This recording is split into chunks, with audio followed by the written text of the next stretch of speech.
Hello, Internet. Disney has managed to turn a beloved classic into one of the biggest controversies of recent years. A ban on dwarfs in the film, a rumored feud between Rachel Zegler and Gal Gadot, radical changes to fix a 1937 masterpiece, and heated reactions online. The Snow White live-action remake has become a full-blown battleground. And if you want to understand everything about this drama, stick with me until the end because I'll break down every detail and explain why this movie is facing so much backlash. But before we dive in, make sure to subscribe to the channel so you don't miss any more entertainment industry scandals. Drop a like and share this video with your friends. No more delays, let's dive into the chaos.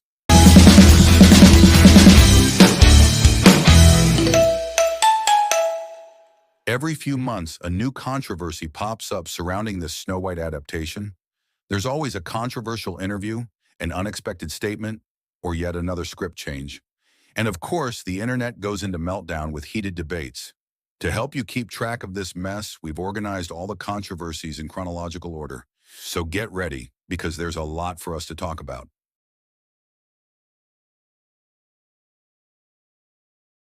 Even before Disney revealed details about the movie, actor Peter Dinklage, forever known as Tyrion Lannister from Game of Thrones, had already stirred up a storm. He criticized Disney for sticking to a concept that, in his view, reinforces outdated stereotypes about people with dwarfism. And let's be real, his opinion carried weight. After all, Peter Dinklage is the most famous actor with dwarfism in Hollywood. He even played a mythological dwarf in the MCU, Eitri, the legendary weaponsmith. But interestingly, in the film, he was turned into a giant, possibly to avoid reinforcing obvious visual stereotypes. However, Dinklage's comments didn't sit well with everyone. To many actors with dwarfism, it seemed like he was shutting doors for other professionals after securing his own success. Actor Postl, known for his WWE character Hornswoggle, was one of the most vocal critics, questioning, "Who gave Peter Dinklage the right to speak for all of us?" Because if you really think about it, a movie called Snow White and the Seven Dwarfs could have been a huge opportunity for seven actors with dwarfism to shine in the industry, right? It's not easy for actors with dwarfism to land major roles. In this film, they would have been in the title, with unique personalities, their own stories, and character depth. This could have been a valuable chance to showcase their talent, win over audiences, and carve out more space in Hollywood. And it doesn't stop there. Beyond the actors, the production would also need stunt doubles with dwarfism, further expanding opportunities in the industry. In other words, this could have been a legitimate way to include and uplift these professionals. And here's where a crucial point comes in.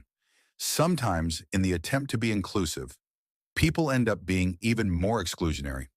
The intention might be good, but when advocacy becomes extreme, the result can be the exact opposite. Instead of opening doors, it closes them. Instead of providing representation, it removes it. Fighting for a cause is important, but when that fight ignores the very people it's supposed to help, something is off. That's exactly what actor Postl argued, completely disagreeing with Peter Dinklage's stance. According to him, the seven dwarfs wouldn't just be in the film, they would be the real heroes of the story. After all, they're in the title, play a crucial role in the tale, and carry much of the plot. Dylan didn't hold back and got straight to the point.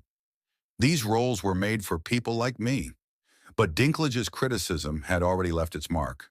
In response, Disney decided to take a completely different approach and replace the seven dwarfs with a group of mystical forest creatures, played by actors without dwarfism. Yes, this actually happened. It sounds like a joke, but it's not. Instead of casting actors with dwarfism, they simply removed them from the film altogether. But this decision didn't go unnoticed. In fact, it's possible that Disney leaked this information on purpose just to test public reaction before making a final decision. And how did people react? Total rejection. The internet exploded with criticism, and the audience's response was clear. Nobody liked the idea. After all, the movie is called Snow White and the Seven Dwarfs, not Snow White and the Seven Random Forest Creatures. The backlash was so intense that shortly after, Disney released the official trailer. And guess what? The dwarfs were back. But there was a catch. Now they appeared in CGI, and they probably won't even be called dwarfs in the movie. Honestly, I don't think it's as bad as some people are saying, but I get why many are frustrated with the CGI dwarfs and the overuse of digital environments. In some scenes, you can clearly tell that Rachel Ziegler is acting alone in front of a green screen, with little real interaction with her surroundings.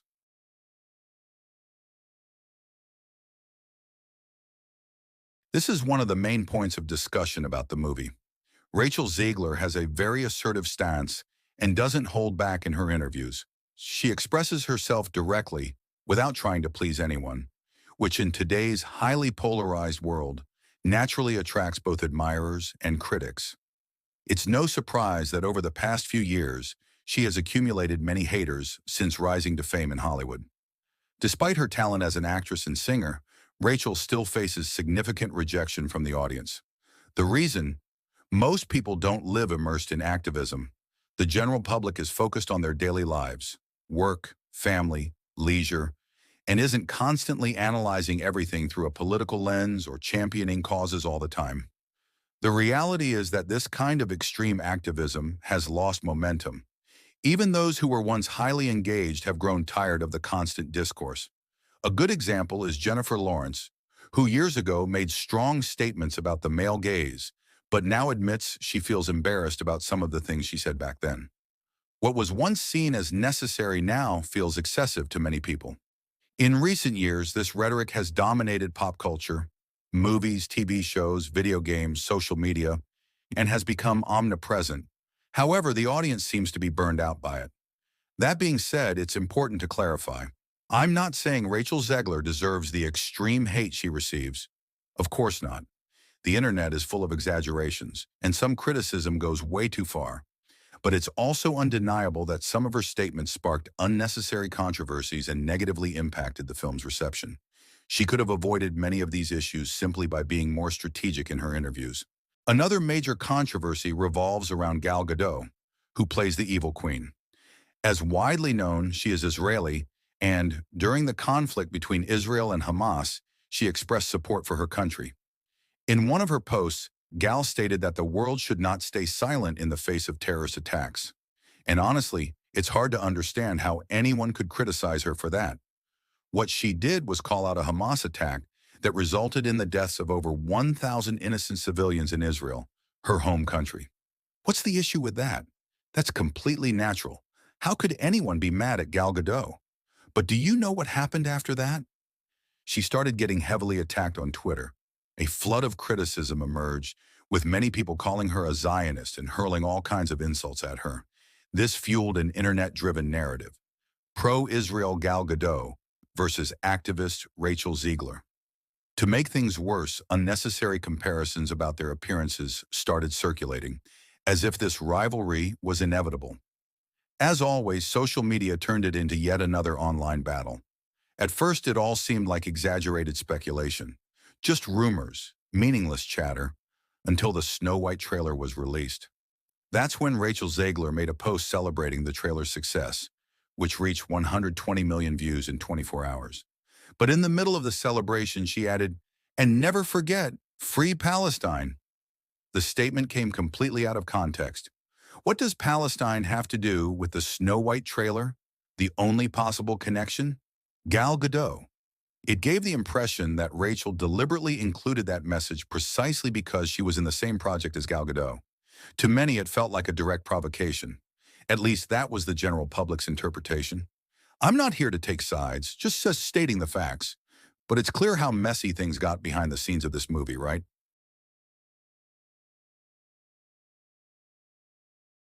Now let's dive into the controversy within the movie itself. In recent years, it has become increasingly common for adaptations and remakes to be made with the goal of updating classic stories. In other words, works that were once considered normal for their time undergo changes to fit modern sensitivities and narratives. More often than not, this comes with a certain level of detachment, almost a disdain for the original version, as if it were now problematic or unacceptable by today's standards. This kind of approach always creates discomfort among fans, because no one likes to see a story that was meaningful to them being treated as outdated or offensive.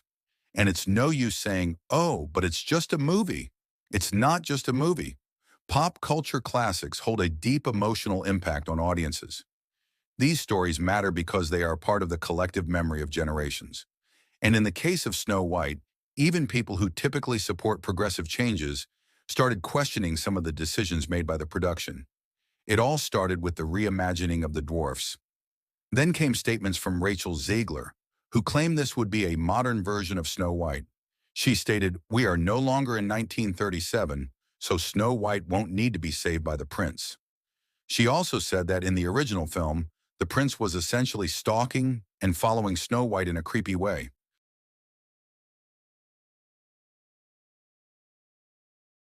In this revamped version of the story, Snow White won't be dreaming of true love. This time, her biggest desire will be to become a great leader and unlock her full potential.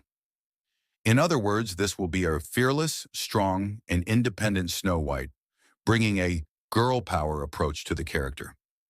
What's interesting about all this is that this new interpretation directly contrasts with the essence of the original story. If we stop to think about it, in the classic animated film, who was the ambitious, powerful, and determined one? The evil queen. She was at the top of the hierarchy, while Snow White represented a more traditional vision of femininity. Sweet, innocent, pure, connected to nature. She was so pure that she seemed to harmonize with the very environment around her. And this tonal shift can be clearly felt in the adaptation of the song in the trailer.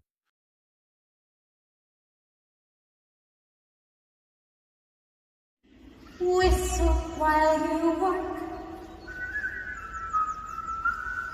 In the 1937 animated film, the iconic song Whistle While You Work played as Snow White did household chores. After being taken in by the dwarfs, she felt grateful to have a shelter and, as a gesture of kindness, decided to clean and organize the space. But what was the logic behind this? The house was completely messy. She saw the tiny chairs and assumed the residents were orphaned children without a mother figure to care for them. So she thought that if she took on that maternal role, the dwarfs might allow her to stay. This scene clearly reflected two common female archetypes of that era: the woman as a homemaker, the woman as a mother figure. And these are precisely the two archetypes that Hollywood has been trying to dismantle for years.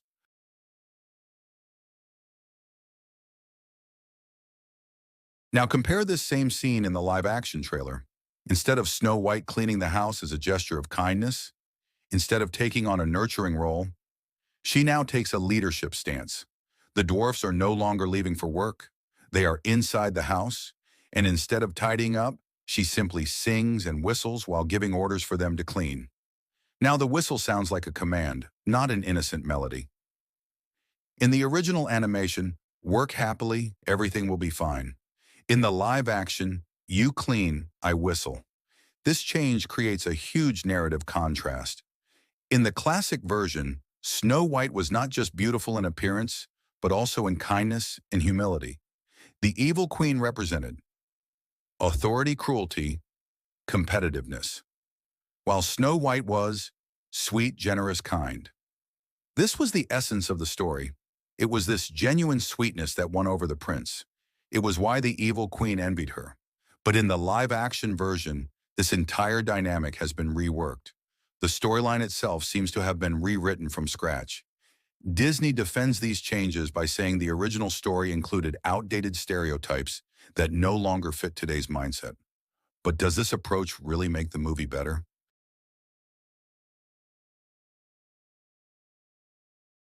A clear example is the Joker movie. The production focused so much on delivering a social message that it ended up being one of the most dragged out and monotonous films ever made. It was a movie about the Joker, where the Joker wasn't really the Joker, because being the Joker would be morally wrong. Does that make sense? And now Disney seems to be repeating the same mistake with Snow White. A Snow White movie without the Snow White we know, without the dwarfs as originally presented, without a prince, without a castle, without the essence of the original story. They simply looked at the 1937 animation and said, "This is all wrong. Let's change everything from scratch." But if everything is wrong, why not create a brand new story? The truth is, people want a fairy tale movie. In fairy tales, we always have the dreamy young girl, the prince who saves her, the jealous villain, the enchanting magic. These elements are the heart of these stories. So if everything has been rewritten, can we still call it Snow White?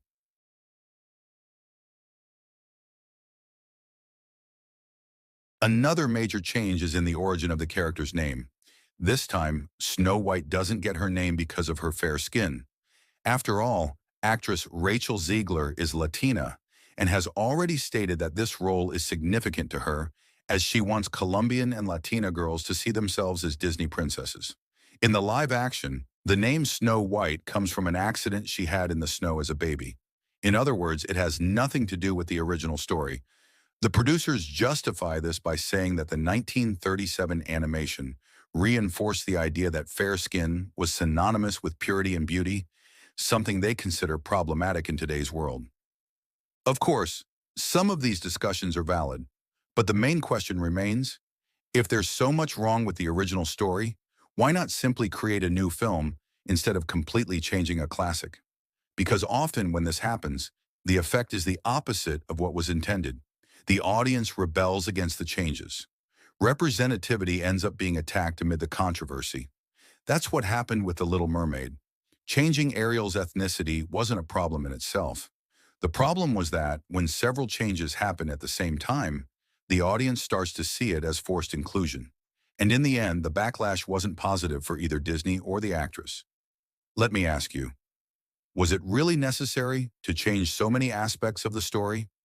Did it have to generate this reaction from the audience? The Snow White movie hadn't even been released yet and was already involved in numerous controversies. And all of this raises an important question. Is Disney really innovating or just creating unnecessary confusion? Could it be that, instead of winning over the audience, they're pushing people away from the new films? In the end, this production became more of a collection of controversies than a true fairy tale. And this should serve as a warning for Disney. Now, I want to hear from you. What do you think of these changes? Are they necessary to update the story? Or do they end up taking away the essence of the classic? Leave your comment. I want to know everything. And if you have any suggestions for future videos, feel free to share them too. It will be a pleasure to fulfill your request. And don't forget, subscribe to the channel for more content like this. Activate the bell so you don't miss the next videos. Pop culture is changing, and here we analyze everything without fear of questioning. See you in the next video. You're called happy because you're happy, and I'm called grumpy because I'm misunderstood.